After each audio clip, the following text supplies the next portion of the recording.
Hey everybody, how's it going? Welcome back. I know there haven't been very many videos uploaded lately, but I'm working on that. I just wrapped up a pretty massive project called The Standard, and it's taken about 3 or 4 years with highs and lows, but I want to talk about that in a future video for you guys, because I think there's a lot that I've learned from that.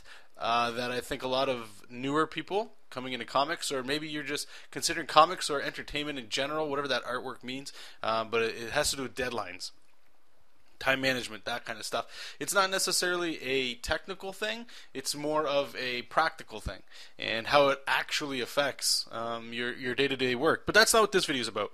This video here is something that I want to start. I've seen a few other channels doing this, and it's an amazing way to tackle a problem very easily, which is answering all of you awesome people's questions. So what I've done is I've gone back to the last, I don't know, 10 or so videos with some questions. A lot of videos, you guys are very gracious with your comments and your flattery, and thank you for that. It's very motivating to hear you guys are enjoying the show, and the pros and the cons that come with some of the stuff that I'm putting out there. But anytime I get support, it just lets me know that what I'm doing is at least reaching to some of you guys. So all the guys and girls out there that are enjoying this stuff, thank you so much. And hopefully this little kind of show here will help you out.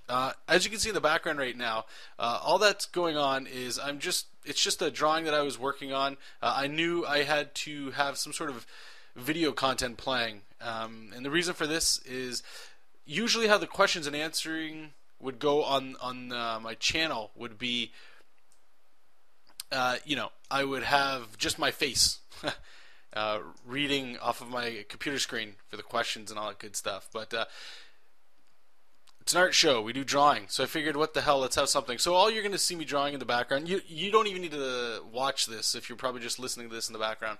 It's just a mouse. I got some reference there in Photoshop.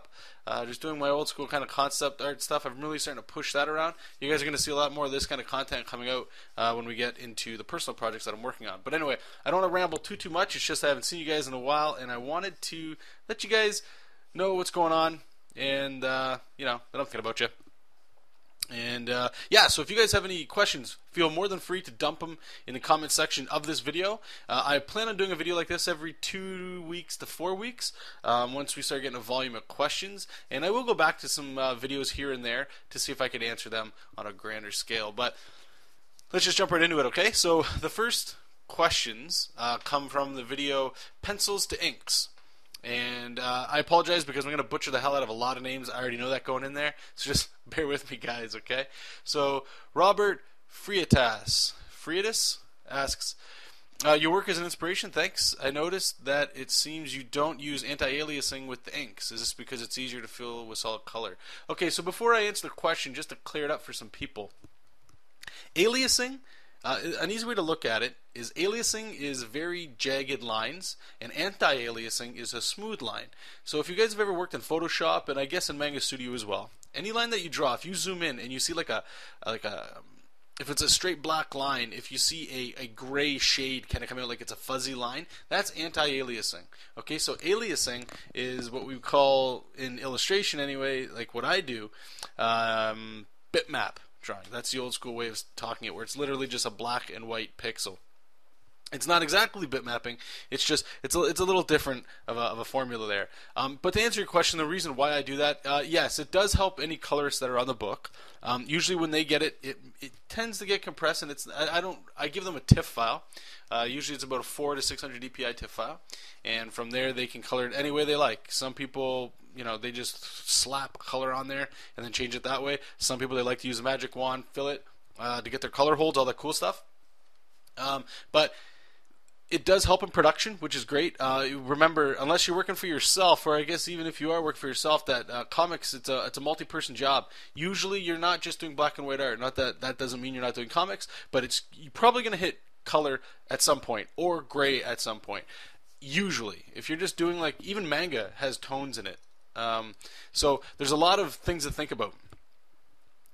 The benefit for drawing, though, is that it keeps the lines crisp, and it prints better. That's the key. Is that, I mean, printers are getting much better nowadays, so you don't really need to worry about it. But having that crisp line, it does, for me anyway, I've noticed it in my work, and that's why it takes a little while to get used to, because when you have anti-aliasing on, your work tends to look a lot smoother, looks better generally, okay, because there's like a blend that starts to happen. And you know, at first I remember using Photoshop, going all the way in, using the Freddie E. Williams guide, the DC Comics guide to digitally drawing comics. You guys have heard me talk about that. And I did the method that he talks about in there, and I would zoom in to 100%, even a little bit more. My art looked like crap once I made it aliased or bitmap. And when I printed it out, it looked better than if I had printed it anti-aliased. Even though on the monitor it looks better anti-aliased, when it printed, it looked better aliased. So anyway, yeah, just do a quick Google search if you have no idea what aliasing and anti-aliasing is. Just do an image search. I find that that's probably the easiest way to tell you the information you need to know without getting into all the math and the nitty-gritty about resolutions and stuff. I think if you're doing comic books, if you're doing black and white line art, whether it gets the color or not, that's most of what you need to worry about. It's just what it visually looks like, not the numbers behind it. Mr. Sinister. Man, I love that guy. That guy in the X-Men, he was so cool. Jonathan, why don't you use vector layers rather than raster ones? It's an easy answer for that. The work that I do, it's just meant for comic book pages and covers. Sometimes clients will ask for a cover and turn it into a print. They'll do whatever they want with it, because that's the job, the profession, right? You hire me to do work, and I get you some great work, and you can sell it any way you want. Now, at the time, you might just want a cover. Who knows if you want to turn it into a print, if that person so chooses to go to like a comic book convention. But even then, I work at 600 DPI in Manga Studio. So it's such a huge file, it doesn't really matter. As for color, though, I believe most colorists go to 300 DPI. Sometimes you go to 400. I've heard of some colorists going to 600 because of that for print.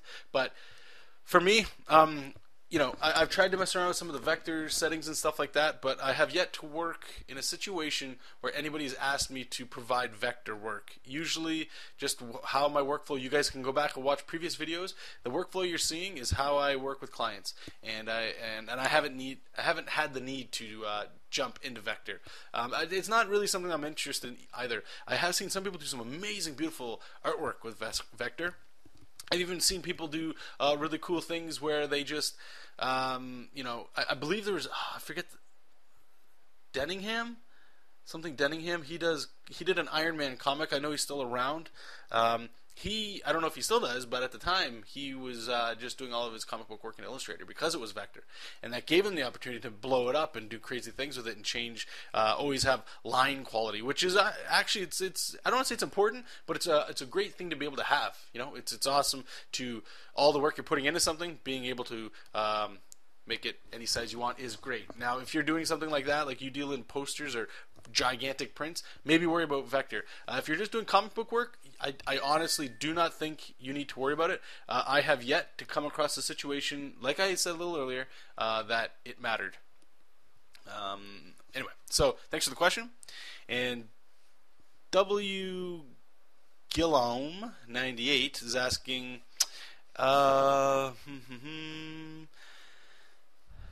you created your ink layer for blacks. Notice sort of the black mask in Photoshop. Okay, basically what he's asking is, in the video Pencils to Inks, I drew an entire background, like a scene, an establishing shot with some backgrounds and stuff. And then when I went to put in my blacks, my inks, I lowered the opacity, and I think that's kind of what the question is here. I don't think you quite understood what I was doing there.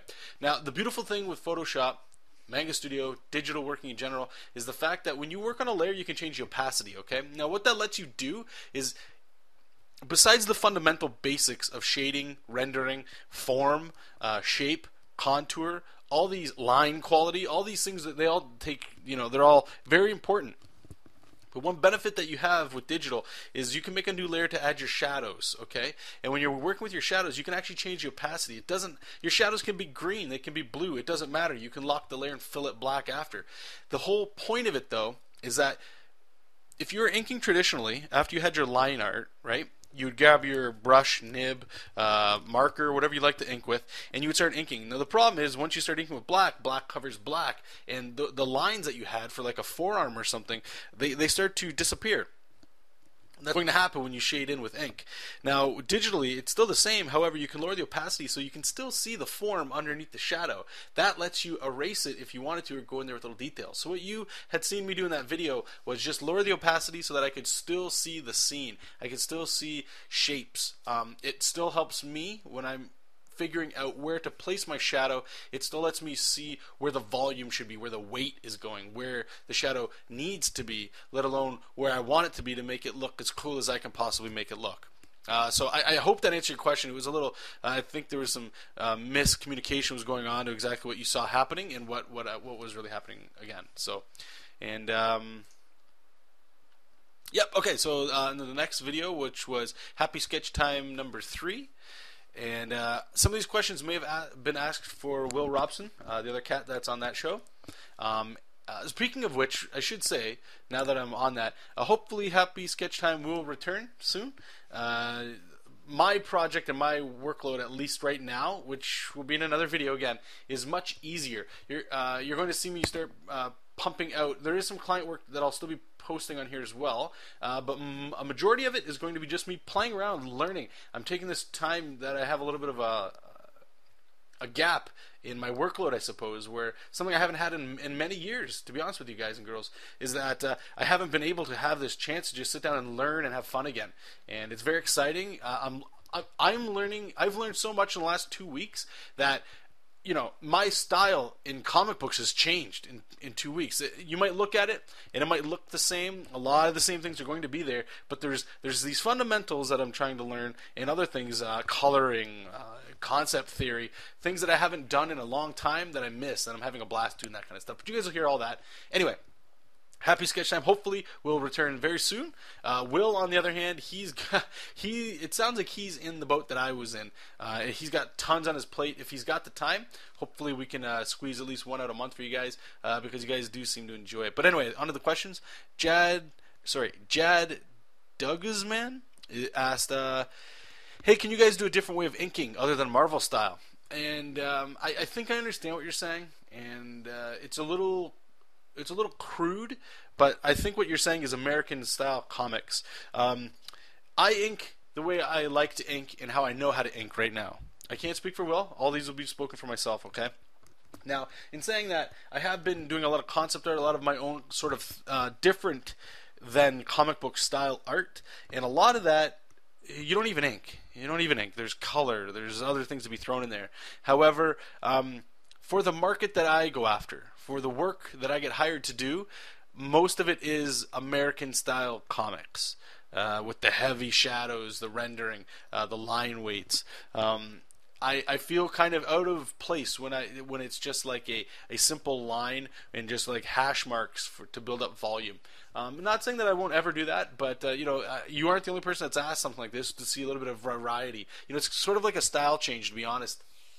And because of that, I'm not quite sure. It all depends what we're recording. If I'm doing client work at the time, it's just, you got to do what you got to do to get the deadlines done. And he asked a separate question.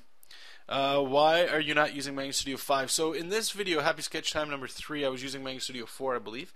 And the whole reason for that was I had a project set up in Manga Studio 4, and since that project had started, I had moved on to Manga Studio 5 and got accustomed with that. And as opposed to just repurposing and moving files and all this garbage from 4 to 5, I just went back into 4. Manga Studio is really awesome that way. Photoshop's the same way. Honestly, it's like the very fundamentals and simple things that are similar in each software. As long as you know how to do what you need to do, it doesn't matter the software you're in, to be honest with you. And at the time, it was just a convenience thing to work in Manga Studio 4. I still love the software. Yeah, that's another questions and answers there. So the next video there was my Surface Pro discussion, part 2. If you guys haven't seen that series, I highly recommend checking it out if you're interested in the Surface Pro. It's basically a tablet that you can take anywhere with some pressure sensitivity, so you can run Photoshop, Manga Studio, anywhere you want. In the first video, just to give you a spoiler, I returned it in the second, and I give you the reasons why. I did like it, but you'll hear why.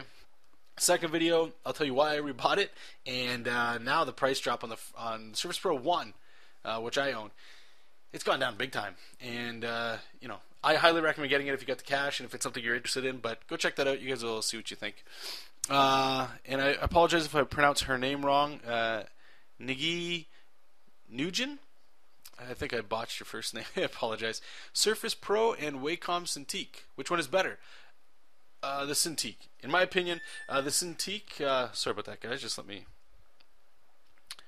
turn this off so you guys don't need to hear all the beeps from the cell phone. But the Cintiq, to me anyway, for production art, for just general quality, in my opinion, is better than the Surface Pro. It depends what you want to do. If you're doing full-out paintings and coloring, I would probably lean towards Photoshop.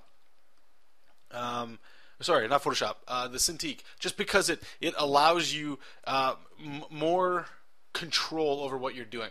The problem I have with the Surface Pro, is that it's very cumbersome to get around. If you're using Photoshop, there is actually some I forget what it's called. It's like a widget that you can download, and it'll actually show up on the side of your screen, so you can hold it and just use your thumb to move around.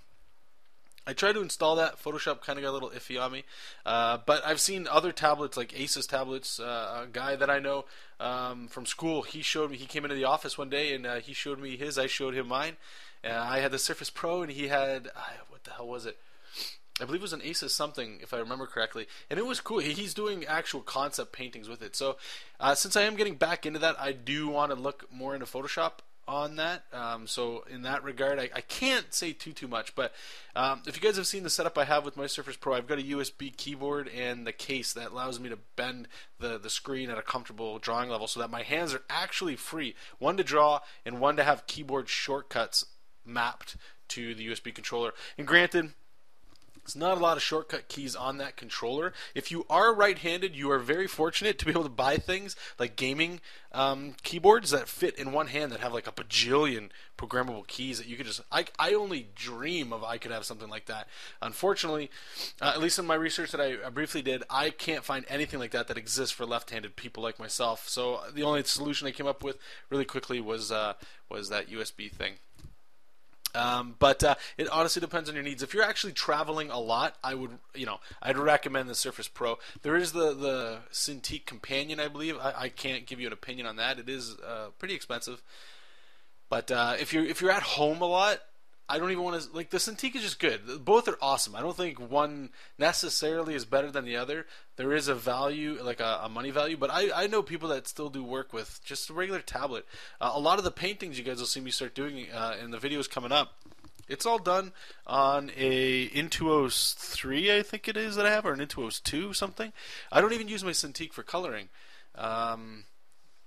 It just feels, whatever you're comfortable with and using. So to answer your question, it depends what you need. If you don't have either, I would highly recommend, if you can, buying both and then returning them. That's one thing I like to do. I know it sounds a little skeezy and it's probably not that good, but it's hard with these things because most places don't have them on display. And what we do, guys, as artists, this stuff is very, artists get very attached and defensive and angry when tools work and when tools don't work the way they want and when they're not comfortable, and you're spending some cash, so you may as well get comfortable. So if that means you got to return something, hey, that sucks, but usually somebody else will get it at a lower price. You know what I mean? So check them both out. Depends what you're going for. Dig Will Hatchie is asking, have you tried the Note 10.1 with Clover Paint? I often use that over my Surface Pro. I do not. I do not own. I believe the Note, and this is my age and inability to know cell phones. I think the Note is a cell phone, the kind of a bigger one. I've seen some people do some really cool things on there. To be honest with you guys, I really don't do a lot of sketching anywhere on the go. If I do, it is done in a sketchbook, just because it's easier for me to just open a book and take out a pen or a pencil. Granted, everybody's got a cell phone on them, so that's probably easier to do that. So unfortunately, no, I haven't. The cell phone I have is just a Samsung something. It's a small little dinky thing. So for me, I have to take out my whole Surface Pro and it becomes a thing. And where I'm at right now, it's mostly sketchbook for convenience. But in your case and other people, no, I have heard people use things like that with some great success. Whatever gets you drawn, do what you gotta do. And my good friend Robert Leah, I always say your name wrong. I apologize for your last name, Robert. Leia. Just like people get my last name wrong all the time. Rector, rectum, all the good stuff. I've been watching the prices on the Surface Pro, and the refurbished ones are really reasonable. So this info is great. If you get a chance, post your model you have, drive, spaces, and RAM. I had answered him on the YouTube channel, but I thought I would answer it for you guys as well, in case you missed it, because a lot of people don't really look at the comments. But what Robert was asking was, what model of Surface Pro do I have? And the one I have is the Microsoft Surface Pro 10.6 inch 128 gigabyte version. I believe it's the cheapest Surface Pro you can get. And at the time, even then, when I paid for it, it was like almost $1,000 Canadian, which it's a lot of cash for. I'm just glad that I'm getting use out of it now. To be honest with you guys. Tiger Fan Man. A while back, I heard Wacom won't release the drivers for Photoshop because it competes with their own products. Can you fully use Photoshop now? I'm probably going to get the Surface Pro 2 because I can't justify the 2K for the Cintiq. Yes, you can. At least in my experience, you can. You just need to download some drivers. I think the Surface Pro 2 already comes with them installed. I could be wrong on that. And I think the drivers you need are the Wacom Feel drivers, I believe they're called. It's a really sketchy title. Quick Google Google search for Surface Pro Wacom drivers. You'll find them that way. All it does is add a little bit of pressure sensitivity. I've installed the drivers. I don't even know if they're fully installed. To be honest with you guys, I don't even know if I'm really running them or not. But I have used Photoshop with it, and there's pressure sensitivity and all that good stuff. Now, to be fair, it's not going to ever come close to a Cintiq. A Cintiq is made with pressure sensitivity. That's why they charge what they do, right? They want to milk that. In my opinion, they inflate the price to say it's an artist's thing, right? Like, artists need this, and since only artists need it, it fills a niche. And they're not applying to the mass market; they're just applying to industry people that, for the most part, work in big companies that make video games and stuff like this, right? So they can charge that price because the companies are just going to buy it. If a company needs artists, they'll usually buy a Cintiq for their artists, since most things are digital nowadays, and that's just how it justifies. And the bummer is that the people like you and I that are probably just doing this on our own from home, maybe you work a day job, night job, whatever you got to work, and all you do is buy what you can. So that's the reason why I bought the smaller one, the Cintiq 12WX. Now, granted, in saying all that, if all you're doing is black and white line work, maybe some grayscaling, you're fine. Jack Draws asks, I was wondering, how do you install software that you buy on a disc, like Manga Studio 4 or 5, onto the Surface Pro? And if you can answer that. Okay, so the reason why Jack's asking that is the Surface Pro, at least the first one, I don't know about the second one, I'm assuming so. They don't have CD drives or DVD drives or nothing like that. There's a couple ways you can get around it. You can use a USB stick to transfer files over. Honestly, I don't even know how shady this is. I don't think it's shady, but I have to resort to, and this can get viruses and stuff, so be careful, guys, but using torrents. That's it. I download a torrent. Unfortunately, it sucks. Usually download speeds are pretty good. But download a torrent, get Mega Studio on my Surface Pro, and then I just use a serial key that I have for the one that I purchased, and then just do it that way. So try that out. If you don't like that, I don't know what to tell you. I think Smith Micro now allows you to digitally download their stuff. I don't know what the holdup was, but anyway. And this was for a live Scribbles with Jonathan show.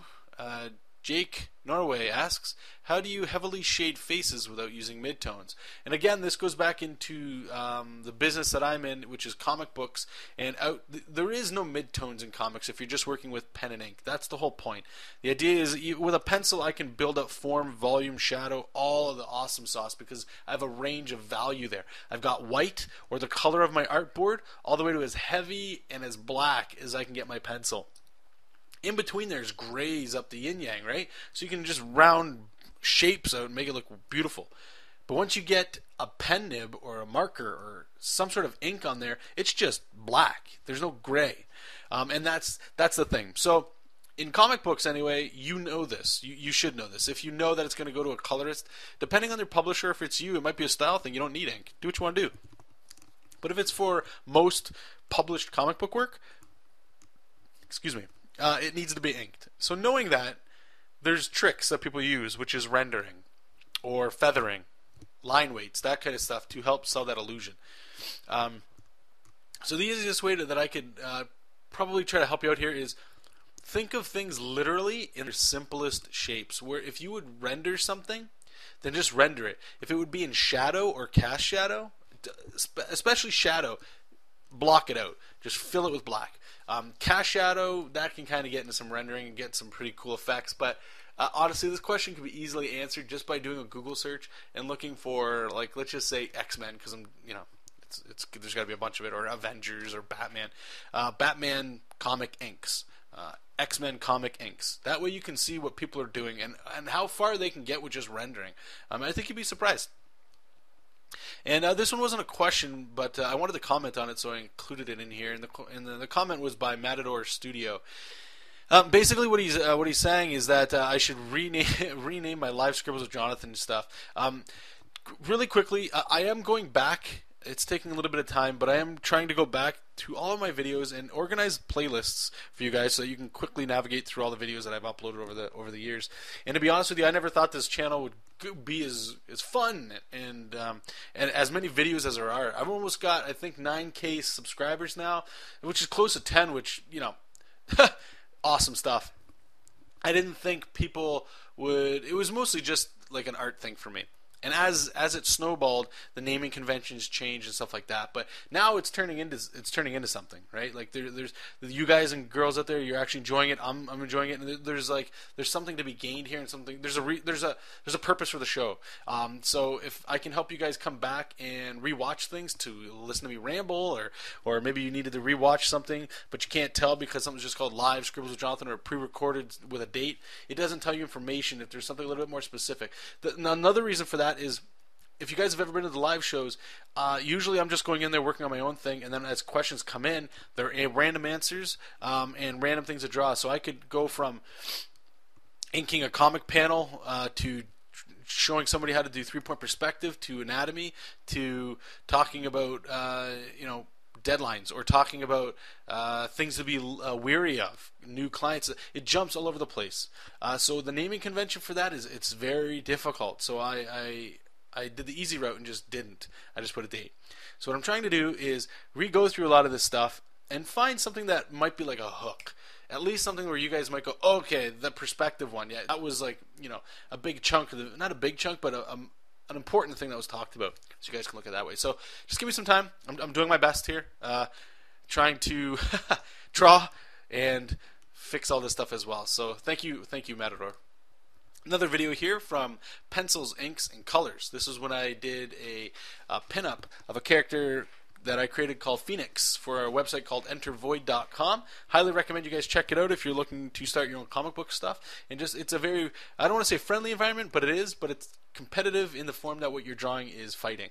And it doesn't have to be fists, it can be with minds and stuff. Just check it out, entervoid.com. And JL is asking, how does Manga Studio 5EX react to you recording your inking phase? I had to stop doing it because it would lag out my line art. I've had no problem. I should say that I don't have an awesome machine either. I would assume you might have a little bit less of a powerful machine than I do. I'm not a tech guy. I couldn't tell you. Unfortunately, for you it's not working. I've had it work no problem. So maybe you could contact the tech support guys over at Smith Micro. I know that's probably not something you want to do, but they should be able to maybe give you a little. Or actually, if you're recording, you're probably recording with Camtasia, so you're going to have to talk to those cats. Lee Fifi, said it. By the way, how's it going with your webcomic? Exactly, how's it going with my webcomic? This was another thing I want to talk about with you guys too. May as well just bring it up now. So a lot of the stuff you guys will see me working on are things that I've been posting is for Guildborn. That's another idea that I've had. Recently I've re-stumbled, I should say, on a fantastic artist, man, just wonderful guy named Feng Zhu. Check out his YouTube channel, FENG Zhu, Z-H-U. I know it sounds like some feng shui or some like mantra stuff, but it's just the guy's name. He does concept art for the entertainment industries, and a lot of I've listened to this guy's videos probably since he's been out. And as most things happen to come about, the more things you learn, the more things you tend to forget. You know, if it's not within your circle of things you check all the time, I find anyway that I forget about certain things. And I've just been eating his videos up. The wisdom he's spewing out there, it's just, guys, it's amazing stuff. And that's why you're seeing a lot of this concept art stuff. It's a lot of it is influenced on just watching these videos and seeing why. It's a stage that I've missed and I love, and I want to get more into it, as you see. Now, the one thing, how's the webcomic doing? So a video that I had watched that he had done talked about, it was, if you guys are familiar with Let's Play YouTube videos, basically what that is a video of somebody playing a video game. Let's play a video game. So what he decided to do, which is kind of I haven't seen it anywhere else, but it's a smart little thing. It's Let's Draw, and he comes up with a video game or something like that. And the one that I had watched was Let's Draw Fallout 4. Obviously, the game's not out yet. I don't even think it was announced at the time that he made the video. But the whole point of it was, imagine you're the concept artist, or we'll just say concept artist, that is tasked with pitching Fallout 4 to a group of investors, not publishers, but basically getting money to fund the project, and what you draw is going to give interest to the actual company you're working for, to if they want to even go forward with the project. Okay, now that seems huge. It's not all on your shoulders. There's going to be people that'll have the pitch, right? Like, oh, Fallout 4 is going to have the same stuff as Fallout 3, but we want to have these really cool gameplay mechanics and stuff like that. But the beautiful part about being an artist, and the challenging part, is you're able to draw something that doesn't exist. Right? There's things in there that you put there that base it in reality to make it more understandable and relatable, so that the idea isn't totally lost on your client, or in this case your investors. So what he was doing was the whole video is about him kind of coming up with establishing shots of the game, and he goes right from like a brain map, writing it out of what he would like to do, getting some reference and stuff like that. Highly recommend you guys watch it. It's Let's Draw Fallout 4. Just watch it if what I'm about to say even tickles your interest at all. So what I did is I just kind of like twisted what he said a little bit, just to make it a little bit more practical for myself. I'm not pitching my comic ideas to anybody except myself. I'm in a situation right now, whether I'm fortunate to be in that position or not, that's fine. I'm not getting paid to do my own comic book work. Maybe one day. That's the idea, is always to get paid to get your stuff done, right? People enjoy it. They want to see more, which is great. If I can make people happy and make money at the same time, guys, like, that's the job. That's the job you want, right? So what I'm doing, and this is just myself, is I'm using the methods that he talked about in that Let's Draw Fallout 4 for a few comic book ideas that I have floating around in my head that I'm crippling myself right now, because I have so many ideas coming in at me at all times. I don't know which one's the good one. Whatever's the newest one usually feels like that's the one to do. But then there's the one that you thought about 5 years ago that you're like, but I've always wanted to do that one. So what you do is you just quickly I'm spending about a week and a half to 2 weeks just doing development stuff. What you're seeing right now, this little mouse guy, he might look like a rabbit now or whatever, he's actually for another project, and it's just an idea. So like, I just need to get a design out. So the idea is, once I'm done all this artwork that I'm producing for this is, I'll post it online to share it. Who knows where it's going to go, but it's ideally to pitch to me. Do I want to spend my time and which is money, making this project, making this product? Does it turn me on when I look at it? Do I look at it and go, oh man, like this mouse guy and some stuff is going to happen. It'd be really fun to draw this guy. Do I look at the landscape paintings that I'm doing, which are very, very primitive? You guys will see that. Trust me, we're going to be having all kinds of fun. But the idea is I look at it, and when I put all the art in front of me, I'm going to print it out and stuff like that just so I can look at it. And just start going through the projects. I'll have probably 4 or 5 of these, and then I'll see which one do I want to see to completion. Which one do I like? What like I'm repeating myself here. What do I want to put my money on? What do I want to spend the next X amount of months or years on? Right? And go with it. And the beautiful part is the art that I'm doing, like even this mouse dude, probably 100, I would say 80 to 90%, all the art that I'll be making won't be used at all. It's to sell an idea. It's to pitch the idea. It's to give me the feeling of what it is that I'm thinking at the time, of the scope of what it could be about. And I'll tell you right now, just doing this sort of stuff generates, for me anyway, so many more story ideas, characters, music. It puts me in a place where, and this could just be the part of me that loves concept art, but it just puts me in a place that's just pure creativity. I know some people can grab a sketchbook and a pencil and just scribble faces, and that's the joy they get. For me, as much as I love comic book work, this is the stuff that's so fun, because you're creating something out of nothing. You know, I've heard people say, let's say fantasy, you know, it's got to be fantasy, so 80% of it needs to be fantasy, 20% of it is fresh, that's you. You know, like this mouse and armor and stuff, like, you've seen armor, you've seen it, nothing is new about it. The 20% is maybe it's a mouse in there, and I'm changing it up enough to make it feel a little different, you know. But again, it's just to put all this stuff in front of me to pitch it to myself. That's basically it. So that's where I'm at right now. So to answer your question, how's the webcomic going? It's not. I've pulled back yet again. I've done this way too many times over the years, and have yet to really start on anything. But I'm feeling more confident, and it's not a I'm ashamed or scared to go forward with it. It's I get ideas all the time, and it's not being professional about it. It's not being, treating this. Yes, I'm not being paid for it. This is all on my own time. But there gets a point in your life, right, guys, where you need to remember what you're doing is a business, even if it's for yourself. Have fun doing this stuff. Have fun doing what you like to do. But remember, ultimately, if you're doing this for the long term, you need money. And you can go to your day job if that's where you like to go. I'm assuming you love to do art. That's why you're doing it. If it's a hobby, you might get something out of what I'm saying here. But for most of us, I would say you want to be able to get paid to do comic books, illustration, concept art, or your own books, or whatever. Work with a publisher. This kind of stuff is very important, okay? But you need to be disciplined. You need to find ways to just focus on it. So what I'm hoping this does for myself anyway is narrows it down to get my attention going. All right, here we go. Once I have that art, I can post it all over my room, just envelope myself in this stuff, just bathe in it, and then start actually getting into serious concepting, script writing, and all that fun stuff. So you guys are going to see all that coming through. No false promises on that. I believe actually there's one I'm working on right now that I don't want to show just because it's a little closer to the heart. But one of the projects, I think Squirrel God, you guys have seen me post stuff like that.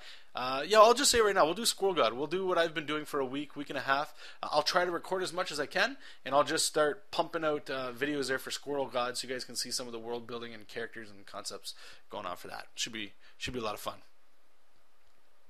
And back to a question finally. Dashiell Abraham is asking, how about coloring pencils? I might sound like some stupid noob or something. I know a lot of artists that don't use inks at all and color their pencils, although I do like your ink style and stuff. Okay, so that is definitely a possibility. Again, I don't like to commit to a certain style, to a project, until I see this stage right here, this concepting. Once that starts showing up, then I can start seeing, all right, where's the project taking me? What's the voice of this? I'm trying my best. This is just where I'm at with my art stuff. Everybody's different. They all like to do what they like to do. I'm at in my life anyway for art is I don't want to nail myself down to a certain style. I do get paid for most projects that I do to draw in a very Western comic book style. However, when it comes to my own stuff, if that style relates to that, if it makes it work, do it. Again, some of it you guys might not even be able to tell the difference. It all depends. As for coloring pencils, I'm not against it. I love the look of colored pencils. And just to be clear, so people aren't getting a mistake, we're not saying colored pencils. Like you go and you buy like a pack of colored pencils with 12 to 24 color. No. We're talking like a legit gray pencil, scan it in, or a digital pencil, and then color over that as opposed to inking it and then coloring it. Okay? Two different things. And another here wasn't a question, but it was a comment. And I believe, let me just scroll up here.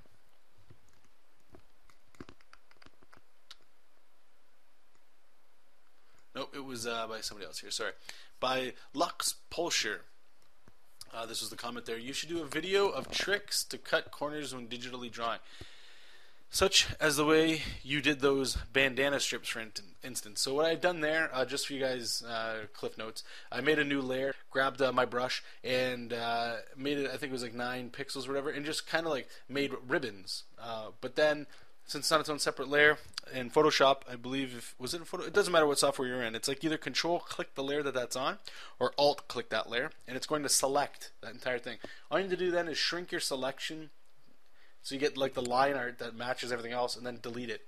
And then what that's going to do is just give you like the outline of something. So imagine drawing Wonder Woman's whip or Catwoman's whip. That's the easiest to think of. You can just draw circles, right? Like just a black circle. Select it, shrink the selection a little bit, and delete it. Fill it with white or whatever, and now you've got the lines that would be around the whip, if that makes sense. Okay, so maybe I will do a video of that. I am trying to get that list. Slowly hack away at it. Again, anybody that's got comments or videos that you guys would like to see, please leave it in the comments. I do keep track of them, and when I can get to them, I get to them. I'm trying my best to find the time to slowly hack them down, but I appreciate all the support on that. Next is for Happy Sketch Time number 4. The Underground Hazard. How long have you been doing this? I'm not sure. I'll answer 2 questions here. One is how long you've been doing this. If you're talking about the YouTube stuff, I believe it's been about 2011 or 12 is when the channel started. So 2 to 3 years. If you're talking about the Happy Sketch Time, I think that was like 2 months in since we've been doing that. And if you're talking about drawing in general, I've been drawing since I was a little kid. I can't really remember when. I remember little things, like I was always into Ninja Turtles. I would rip out Ninja Turtles from a coloring book, put a piece of paper on top of it, put both those pieces of paper on a windowsill, like on a pane of glass when it's daytime, and I didn't know the time, but it was basically like a light box, and I would trace it. Then I would take that paper, sit down at the desk, and draw like brand new Ninja Turtles and stuff. I did that a lot. Outside of that, digitally drawing, I've been drawing since high school. So I think I had an Wacom. What was it called? A Wacom Graphire. It had like a piece of plastic that you could lift up and down, so you could like put a piece of paper underneath it and trace it. I never used it, but I don't even know if those are answering your questions. Quincy Batiste. I always butcher your name, buddy. Thanks for the question. He's been around for quite a while. John, do you have those pencil plugins for Manga Studio 5EX to buy from you? So the question he's asking, I've had a lot of people ask me, and I trust me, whenever anybody's asking, hey, do you have something that I can buy off you? The definite answer should always be yes, but obviously a thank you. What he's asking is there's a pencil that you guys have seen me working with Manga Studio 5 that I made. I've given it to a few people. For some reason, it works. Some people just don't. It doesn't work for them. I don't know what the problem is, so I can't tell you guys, so I can't really sell it because some people can't even get it to work. I don't know what's up with it. So unfortunately, everybody that was posting in there saying like free pencil, I apologize. Some of you got it, some of you didn't. Thank you for the feedback. Until I can find somebody to help me out and some time to figure out some IT stuff to get this to work, I honestly don't know when that'll be up, but thank you for waiting. All right, see if we can. I think I got to hurry this up. I think about 10 minutes here, so I'm just going to start going real quick and just hammering through these questions here. So the next questions are from the video Guildborn Paladin character design. Maniac Sturkson. how do you like the paints in Manga Studio? I'm assuming you're talking about Manga Studio 5. I have yet to really paint in there. I've done like some minor work. I just feel comfortable in Photoshop. If it's not broke, don't fix it kind of thing. Maybe one day I'll go into Manga Studio, mess around. If Manga Studio is all you got, play with it, learn it. You'll get the exact same results. I'm sure of it. Again, just for speed and comfortability, I understand Photoshop a lot better than the coloring tools and stuff at this point in Manga Studio. Matador Studio again asks, not sure if you've done this before, but it would be cool to see how you approach character and environmental designs for your original projects. I just kind of answered that one.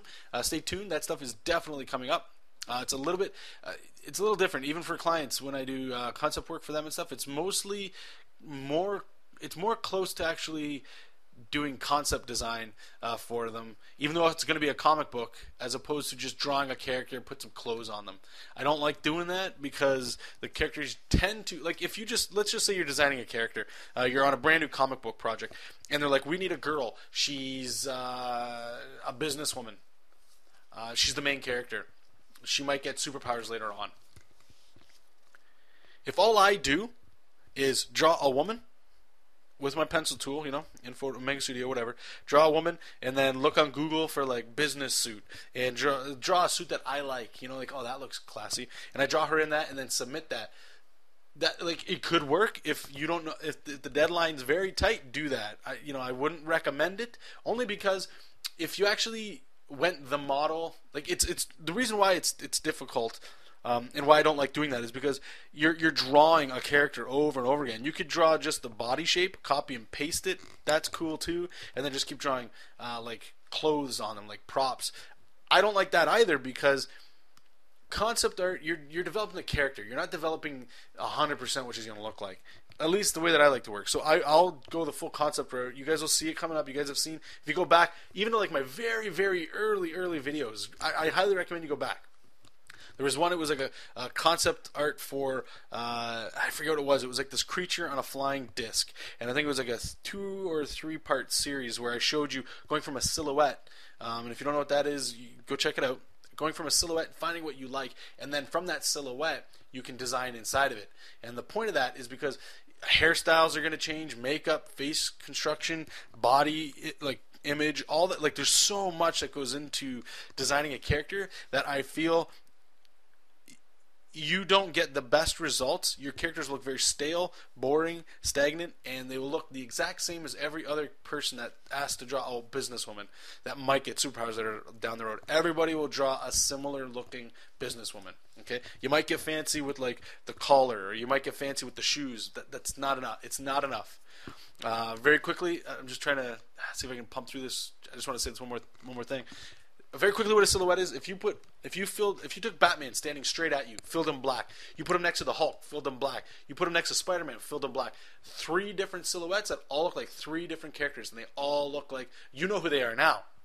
But the fact that they look like that separates them from the other characters. That's the whole point. That's why you need to do, I believe anyway, some sort of concept art-esque designs to get your characters so that they can pop over other characters, especially if they're main characters or important characters. Okay. Okay, so the next one is for a pre-recorded live stream on April 24th. Lude Gomez. Hey man, about mangas, whatever they call them. Did you try Bakuman already? It's a manga about making mangas. It is really cool, and you can see the behind the scenes of the Japanese comic industry. I did buy the first one, and I read it, and I thought it was really sweet, but I feel like the first one just kind of got me interested in, like, okay, now we're going to start making mangas. And I haven't picked up the second one because the first one let me down a bit. Perhaps the second one, once they start getting, like, they mask making comics with an additional thing of, oh, and now we've got real life. And what I'm assuming what happens is that real life is going to interfere with the comics, and the comics is going to interfere with the relationship, which I think happens to every artist and comic book artist especially. So I'll definitely give it another, I don't want to say another shot, but I have a gigantic stack of mangas I'm going through. Really digging Berserk right now. I'm plowing through that. Thanks for the question. Outnumbered Studios. How do you make your comic art board background? I have mine scanned in, but not sure how to get the panels on. I bought my comic board from Doug Hills. Check out his website. You can buy it there. I think it was like $2, and it'll have everything you need. As for the panels, you need to do those individually. Check out some of my previous videos, and I'll talk about how to make frames and borders for your comics, whether you're doing Camtasia Studio 5, 4, Photoshop.